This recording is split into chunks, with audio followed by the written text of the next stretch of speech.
बरसात का मौसम आते ही काफ़ी ज़्यादा धूप से तो राहत मिल जाती है, पर काफ़ी सारी समस्याएं हैं जो होने लगती हैं।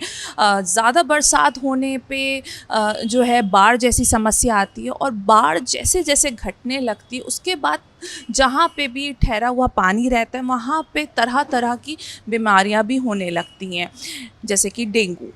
इस वक्त हम कॉलविन हॉस्पिटल में मौजूद हैं और हमारे साथ एसआईसी एसके चौधरी सर हैं। सर, आपसे समझना चाहेंगे पहले तो कि कितने तैयार हैं हम, क्योंकि एक डेंगू जैसी जो समस्या है वो आती है जैसे ही बाढ़ का पानी घटने लगता है, रुका हुआ पानी रहता है, तो किस तरीके से स्वास्थ्य विभाग ने तैयारी की हुई है?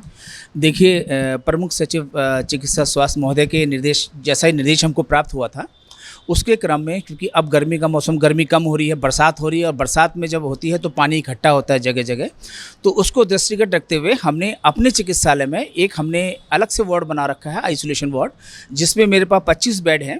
सभी बेडों पर ऑक्सीजन की पूर्ण सुविधा है, वेंटिलेटर लगे हुए हैं, कंसंट्रेटर लगे हुए हैं।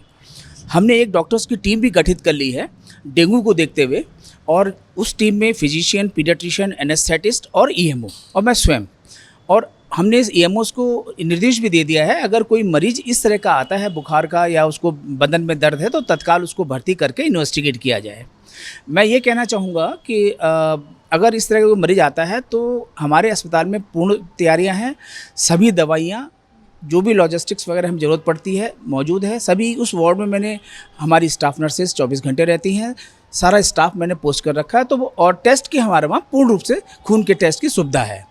अगर मरीज को प्लेटलेट्स कम होती हैं और प्लेटलेट्स की ज़रूरत पड़ती है तो मेरा ब्लड बैंक क्रियाशील है, प्लेटलेट्स का पूरा इंतजाम है। अगर ज़रूरत पड़ेगी तो वो मौजूद हम उसको दिलवा सकते हैं। अच्छा सर, एक चीज़ और समझना चाहेंगे कि किस तरीके के लक्षण आने लगते हैं जिससे हम समझें या हमें समझना है कि अब हमें जो है टेस्ट करवा लेना चाहिए? देखिए, डेंगू जो है, अगर बुखार आता है मरीज को और अगर नहीं ठीक हो रहा है तो सिम्टम आती है 5 से 10 दिन के बीच में। पहले बुखार आता है। सिम्टम मीन्स, मेरा कहने का मतलब यह है कि पेशेंट को फीवर आएगा, हेडेक होगा, बॉडी एक होगा, वॉमिटिंग होगी और चक्कर आएगा। और कभी कभी पेशेंट्स को नाक या कान से, नाक से या टट्टी के रास्ते में खून भी आ सकता है। तो ऐसी दृष्टि में मैं कहना चाहूँगा कि आप नियर बाई चिकित्सालय जो है, चाहे वो पीएचसी हो, सीएचसी हो, वहाँ भी पूर्ण सुविधाएं हैं ब्लड चेक करने की और ट्रीटमेंट की। अगर मरीज को कोई ज़्यादा दिक्कत होती है तो हमारे चिकित्सालय में आ जाए। मेरे वहाँ फिजिशियन है, आईसीयू मेरा पूर्ण रूप से क्रियाशील है। तो मैं यही कहूँगा कि अगर किसी को दिक्कत होती है, नहीं ठीक हो रहा है, तो वो तुरंत टेस्ट कराएं।